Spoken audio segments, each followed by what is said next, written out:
പഴയ പെരിയിലുണ്ടായിരുന്ന ആ കുപ്പായം ഇജ്ജ് ഇങ്ങോട്ട് കൊണ്ടില്ലായിരുന്നു.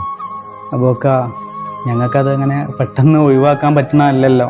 10-15 കൊല്ലം മുമ്പ് ഇപ്പം മരിച്ചിരുന്ന അന്ന് ഇട്ടിരുന്ന ഷർട്ടാ അത്. ഞങ്ങൾക്ക് അറിയില്ല ഇപ്പം അത് നമ്മൾ പഴയ വീട്ടിലും അത് അതേപോലെ നമ്മൾ തൂക്കിയിട്ടിരുന്ന. ഞങ്ങളൊക്കെ കുട്ടിയായിരിക്കുന്ന സമയത്ത് ഞങ്ങൾക്ക് പൈസക്ക് എന്തെങ്കിലുമൊക്കെ ആവശ്യം പറയുമ്പോൾ ഉമ്മ ആ പോക്കറ്റ് പോയി എടുത്തോന്നായിരുന്നു പറഞ്ഞിരുന്നത്. ഞങ്ങൾ ഉപ്പാനെ മറക്കാതിരിക്കാൻ വേണ്ടിയിട്ട് ഉമ്മ കണ്ടുപിടിച്ചൊരു സൂത്രമായിരുന്നു അത്. അത്രയും കഷ്ടപ്പെട്ടിട്ടല്ലേ ഞങ്ങളെ ഉപ്പ വളർത്തിയത്.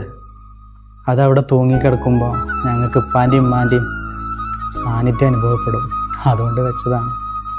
ഇപ്പോൾ കുറച്ച് പൈസ ഉണ്ടായി എന്ന് വെച്ച് കഴിഞ്ഞാൽ നമുക്കത് പറ്റൂലല്ലോ. അല്ല അപ്പൊ ഉമ്മ 2 കൊല്ലം മുമ്പ് മരണപ്പെട്ടു. ഉപ്പയും ഉമ്മയും ജീവിച്ചിരിക്കുന്ന കാലത്ത് അവരെ പരിപാലിക്കാൻ കഴിയുകയാണെങ്കിൽ ഈ ഭൂമിയിൽ ചെയ്യാൻ പറ്റുന്ന ഏറ്റവും വലിയ പുണ്യം അതായിരിക്കും. അല്ല ഇതിപ്പോ എന്ന് പോണ്? ഞാനിപ്പോൾ അടുത്ത മാസം പോകണമെന്ന് കരുതുന്നുണ്ട്. 2-3 പേർക്ക് നാട്ടിലേക്ക് വരാനുണ്ട്. നിങ്ങൾ ഇരിക്കും, ഞാൻ ചായ എടുത്തിട്ട് വരാം. ചായയൊക്കെ നമുക്ക് പിന്നെ കുടിക്കാം. എന്താണ് കാര്യമുണ്ട്, ഞാൻ പറഞ്ഞുതരാം. എത്ര കുറച്ച് പ്രായമുള്ളൂ എനിക്ക്. മോന്റെ മുന്നിൽ ഇരിക്കാനുള്ള ഒരു അർഹത എനിക്കില്ല. ഞാൻ പള്ളിന്റെ അവിടെ ഒന്ന് ഇറക്കി തരും. ഉപ്പാന്റെ ഉമ്മാന്റെ കബറുകളൊന്ന് പോകണം. ആ ഇന്ത്യ മയങ്കാക്ക ഇപ്പൊ എങ്ങനെ? എടാ, ജീവിച്ചിരിക്കുന്ന കാലത്ത് ഉമ്മാക്കും ഉപ്പാക്കും ഒരു സ്വസ്ഥതയും സമാധാനവും ഞങ്ങൾ മക്കൾ കൊടുത്തിട്ടില്ല. ബാപ്പ മരിച്ചതിന്റെ 3-ാമത്തെ ദിവസം സ്വത്ത് ഒരേക്കാന്നും പറഞ്ഞാട് ഏട്ടാഞ്ചന്മാർ കച്ചറ തുടങ്ങി. ഇവിടെ വന്നപ്പോഴല്ലേ, ആ കുട്ടിന്റെ ഇത് കണ്ടപ്പോഴല്ലേ നമുക്ക് ഓരോ ബല മനസ്സിലായത്. മരിച്ചുപോയ ബാപ്പാന്റെ കുപ്പായത്തിന് വരെ എന്തൊരു പ്രാധാന്യം ആ കുട്ടി കൊടുക്കുന്നത്.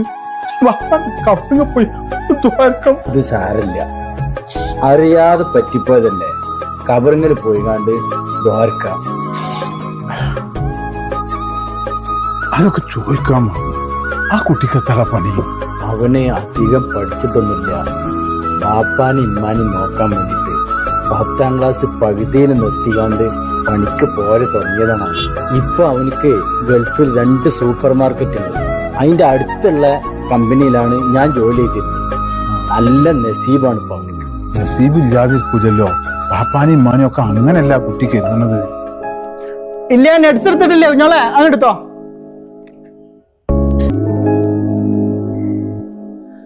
നമ്മളൊക്കെ ഒന്നുമല്ലാതിരുന്നൊരു കാലത്ത് നമ്മളെയൊക്കെ പ്രാണനോളം സ്നേഹിച്ചിരുന്ന അവരില്ലാത്ത ഈ ലോകം എത്ര ശൂന്യമാണ്. അല്ലാഹുമ്മ റബ്ബിർഹുമാ കമാ റബ്ബൗനാ സഗീറ. അല്ലാഹുവേ നാഥ, അവരെന്നെ ചെറുപ്പത്തിൽ പോറ്റി വളർത്തിയതുപോലെ നീ അവർക്ക് 2 ആൾക്കും കരുണ ചെയ്യണേ. അസ്സലാമു അലൈക്കും.